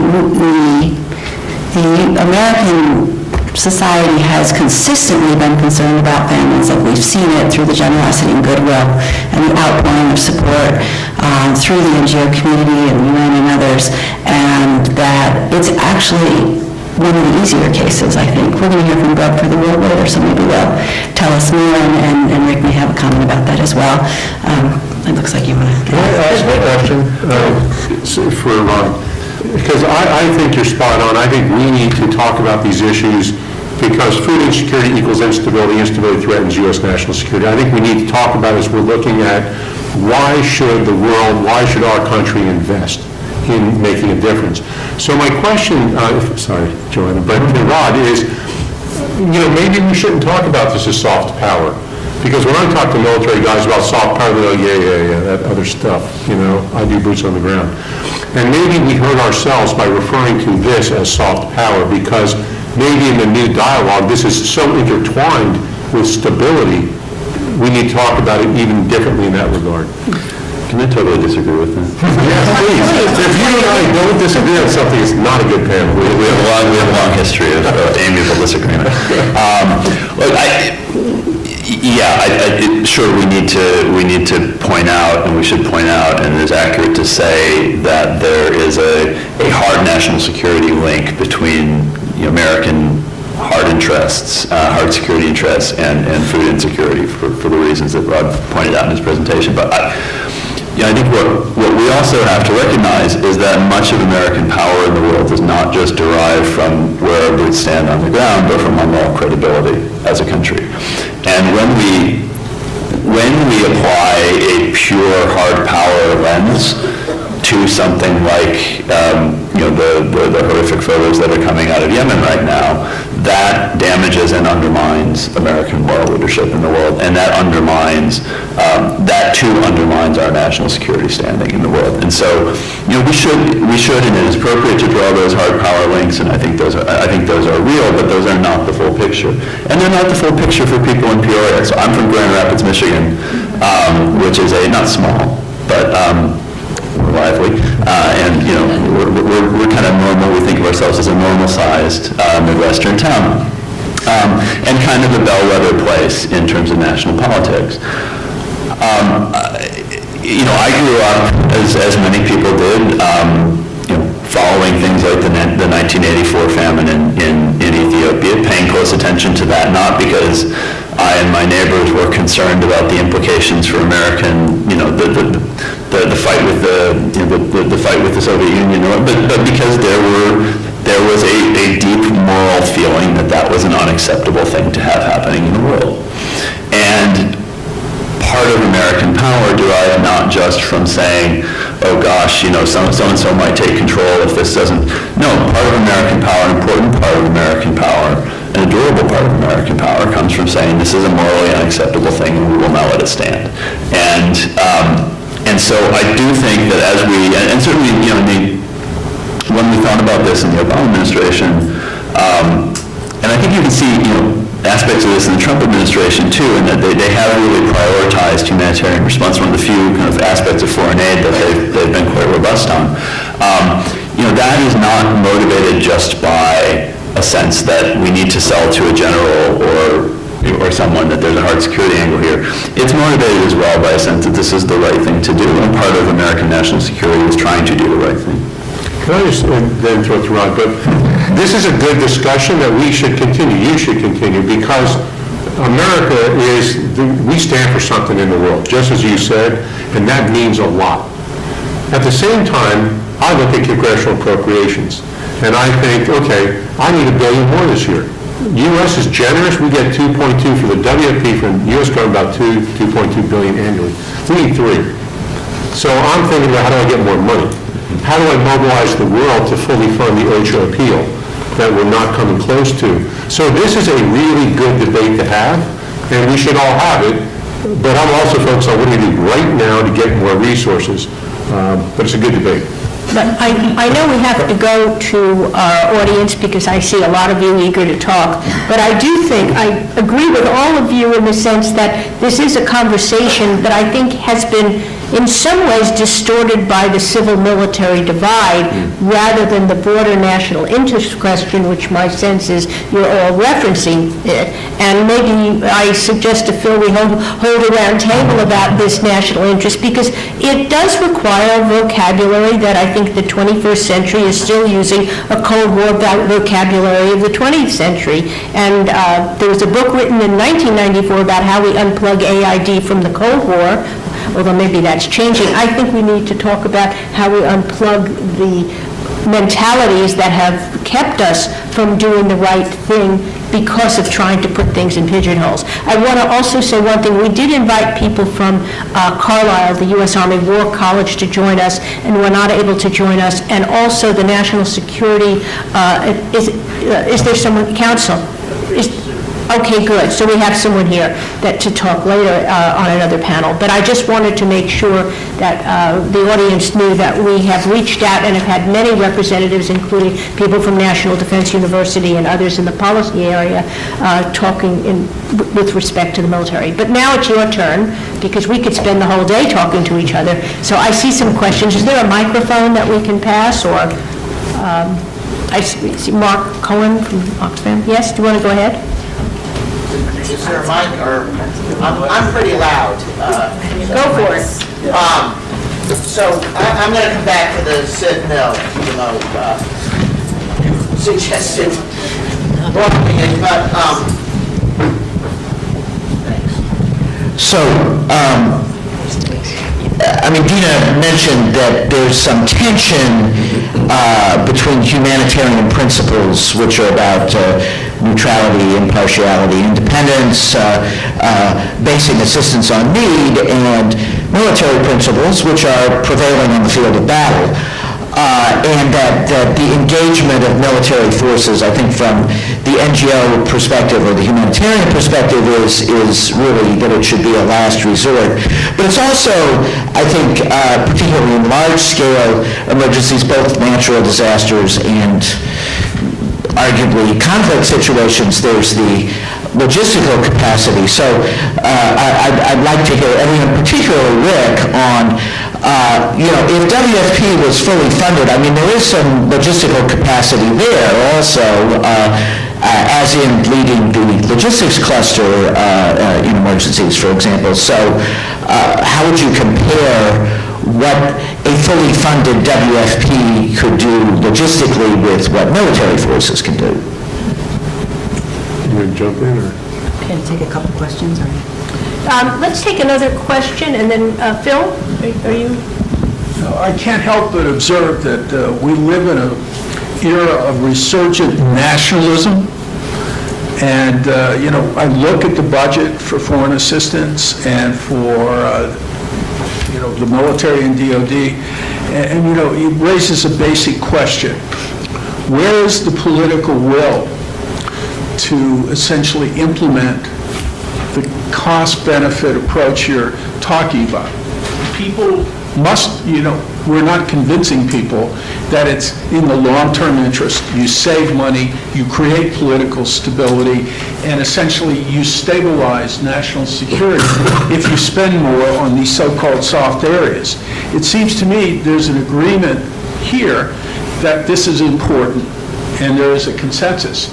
But how do you communicate that to the body politic? I mean, because it seems like we're failing, because part of achieving political will, which we want to achieve, is getting the money to do it and getting the support in the general population. Okay. Okay, Julie, let's take your question, and then we'll let the panel respond, and then we'll see how much time we have left. I didn't turn it on. Thanks. Also, just following up on Phil's comment, but I'm really glad that Dina's slide remained in back, because I've been sitting here reacting to the notion that we know what to do if we just had enough money, and I feel like this is somehow retro in a big way, because we're facing a series of crises around the world that are rooted in domestic circumstances that we probably on the surface don't really know what to do. Yet it's been a long time since we considered, well, how do we invest to make sure that the leadership that's important at local and national level eventually rises. So I just would like to, Johanna, you mentioned earlier that you wondered whether we were being a bit myopic in pacing this all to hunger and food security and national security. I think we really are. And I think we all need maybe to step back a little bit and be humble and also think about, rather than thinking about fixing things immediately, what are the kind of medium to long-term investments that we really need to think about, not just the 2 to 3 year, but to 10-year to 20-year investments, because my fear is that the governance issues that we're seeing around the world, they are only getting worse. We're not going to be able to put a Band-Aid on those. We badly need partners in the developing world. How do we get them? Wow, okay, we have a lot of things on the table. We have the governance question and myopia. We have the question of civil-military engagement again, and funding streams, and Phil's moral discussion about nationalism's revival and its impact on funding. So, who would like to start? I can hit three real fast. Okay, go ahead. First, on the military question, my opinion is military shouldn't run operations. The NGO and the national community can run the operations if they have the resources. I think military needs to coordinate closely so that they know where humanitarian operations are underway so they don't get in the way. There also, I think, military role in political leadership in ensuring compliance with humanitarian law, because access is another issue in besieged areas. I think the issue also in the national security is the justification for fully funding. On the political will, I think there is support. When you poll across America, 80 to 90% of people say, I'd even give you more, more tax dollars to make a difference. We have had support at political levels. Congress right now, R's and D's, no difference. They're together on funding, especially as Jeremy mentioned, the humanitarian space. We need to do more. We need to shake the cage a little more. The UN General Assembly, when it meets, should not end the meeting until there is a commitment to fully fund those appeals. And then finally, to Julie's point, governance, governance, governance. There's no question that's an issue, and that's where I think a lot of folks, NGOs, other organizations that look at capacity building at local level, national level, so that, and leadership development. And there are ideas about how to invest long term. It needs to be done. Yeah, Dina? Yeah, I'd like to tackle Julie's also. I don't think it's an either or. Like, let's stop talking about short-term technical fixes and let's focus on long-term solutions. Unfortunately, I think the pace of climate change, the pace of what's going on the ground is yielding mega disasters. And we really struggled with this in Food for Peace. We want to focus on the long-term resilience agenda. We want to be part of the Feed the Future vision of transformational change in agriculture at the same time as people are, starving at record levels. And so we don't have any choice anymore, but having to do rapid, short-term, technical fixes at the same time as we do this other piece. And I do think there is a need to definitely bulk up the development side of this. I mean, the HA does have strong bipartisan support, but if you're going to deal with the medium to long term, there's an agenda here for the development portfolio of USAID and the Millennium Challenge that I think there just is a mismatch as you look at, you have, a $600 billion DOD budget and a $55 billion foreign aid State Department account. You had, they're not called supplementals, but plus-ups to the budget for humanitarian need, which shows that there's interest, but there's still not quite the calibration there needs to be, I think, and that's a good conversation to have. Shirley? Yeah. To Mark's question, I think there will always be an in extremis need for DoD's logistics support. I wouldn't see a fully funded WFP having, being able to send in an aircraft carrier with 60 helicopters on it. In the Philippines response, DoD had 60 airframes that were supporting us for the first few weeks. After that, we didn't need the air power as much anymore. The roads were opening up, the ports were opening up. We were able to go to civilian, turn it over to WFP and go to civilian and commercial logistics assets. So I think there will always be, in those really extreme situations where you need to move a lot of stuff really fast, that will go beyond what WFP can do. But the best practice should be that as rapidly as possible, that then is turned over to civilian tools. So DoD comes in, provides that initial boost, and then it hands off to the UN and the private sector. And that's what we generally tried to do while I was at AID, and I think that's the way it should be going forward. Phil's point is really, I think it's one everyone's grappling with right now. What does this apparently rising tide of nationalism in the U.S. and Western Europe, which have traditionally been the source of most of the financing for the global humanitarian system and for global development, what does that mean? I also think we hedge too much, or we sort of assume that we have less support. We often assume there's less support for this than there actually is. The fact that the administration put forward a budget this year that would have cut all of these functions by 30% made virtually no difference to Congress whatsoever in terms of the funding levels they put forward. Congress very explicitly and very repeatedly said, we think this is a really dumb idea and we're going to ignore it, and they did. So that suggests that the budgets that we've seen for foreign aid for the last few years were less a product of President Obama or his views, and much more a product of, I think, a pretty broad bipartisan consensus now that didn't exist 15 years ago, but I do think it exists now because of the cases that have been made and the arguments that have been made. But there is now a pretty broad consensus in support of the importance of these programs. We do need to continue to make the case. We do need to continue to support that. But we also shouldn't assume that that this is purely an elite, kind of elite West Coast, East Coast view, and no one else in the country supports it. That's certainly not my own experience, either in government or, as a middle American. To Julie's point, totally agree. What we know how to do is, we know from a technical perspective what needs to be done. That doesn't answer the political obstacles. And so I think that is, that's the case I was trying to make in my presentation, that we need to, we need the kind of the political and policy support to enable the deployment of the technical tools that we know how to use. And if we don't have that, it's all well and good to know how to prevent, to know how to do a bang-up therapeutic feeding program. But if you can't get aid workers and you can't get supplies into Yemen, then that technical knowledge does you no good. And so those two things are very inherently linked in being able to do this. In terms of long-term investments, I think it really is a matter of going, safety nets aren't going to solve your problem in Yemen because you don't have a government in Yemen. Several governments in Yemen.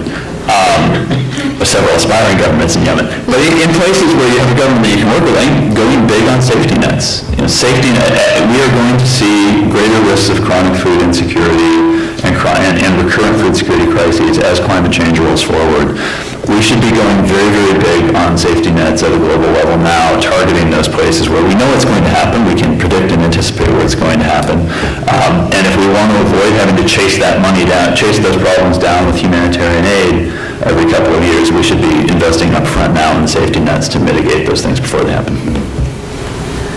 Well, Rod, I think you may be having the last word here. There's never a last word on this debate, as we've discovered, but would you like to respond to the issues that were raised? Just the ones that are in my lane, because I don't deal with domestic politics. I will say that I think an important thing to realize, and I'm bringing some darkness and bad news here, because I'm not an optimist generally on this set of issues.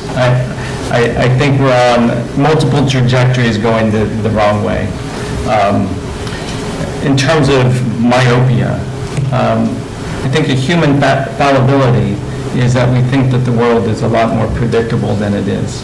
And for the national security community, we were humbled by the Arab Spring. I remember sitting in briefings where people were saying there's no way that Syria is going to fall into civil war. Just last night, Zimbabwe may have had a military coup.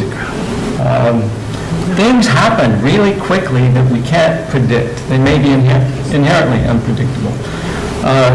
Climate change is bringing uncertainty. It's bringing certainty, but it's bringing uncertainty as well. It's bringing variability. No one has mentioned today the thing that I think is equally worrisome with climate change is the trajectories of biodiversity loss. I think this should really be worrying people. And so one of the things that we look at in our group, when our global trends work, and what's the world look like over 20 years? Well, it may be that our 20th century institutions are not holding up. They're not really working for 21st century challenges. I think the Paris Climate Accord is a bright spot in terms of how do you get things done in a 21st century world. I'll put aside the U.S. part of that, especially since I'm part of the administration. But that is a novel way to do international governance. And I think there's hope in that structure if you look for it.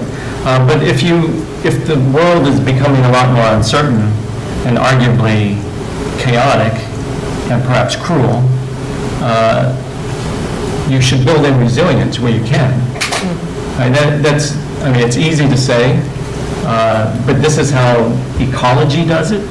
This is how the planet does it. So you have to withstand shocks. Safety nets is one way to do it. There are definitely other ways to do that in the governance space. But, I worry a little bit about, and we talk a little bit about it in our global trends work, is fatigue. Humanitarian fatigue, conflict fatigue. We've seen many versions of it, arguably, on, gun shootings in the United States. It doesn't take long for them to be in the rearview mirror. That's something we need to watch as an international community. What happens to donors as the pace just doesn't let up and keeps going. So again, trying to spin a positive piece of that, I think there's a lot of opportunity for new governance mechanisms, but that's certainly something that I think Congress needs to be a part of, and the White House needs to be a part of. What role is the United States going to play, and how is it going to support this going forward? Joanna, can I give you a positive Always, for me, Rick, a positive is... Because I think just for people to feel something good, the United States Congress, but because you're accurate, all of this, the United States Congress, from the most liberal to the most conservative, at least in the humanitarian space, they're there. And even in the Obama days, which clearly supported and led on these issues, the United States Congress, Republican-led, was providing more money for all of these programs than was asked for in the budget submitted by the administration then. So United States Congress, Pat Roberts, pretty conservative guy from Kansas, a strong proponent. Jim McGovern, pretty liberal guy from Massachusetts, they see eye to eye on this stuff, and there's a lot of people like it. So lots of debate, lots of ugly debate politically. This is an area where people come together. Well, I think that all of you have had, not the last word on this issue, but certainly impressive words of things to think about in a good way to open the first panel on this conference.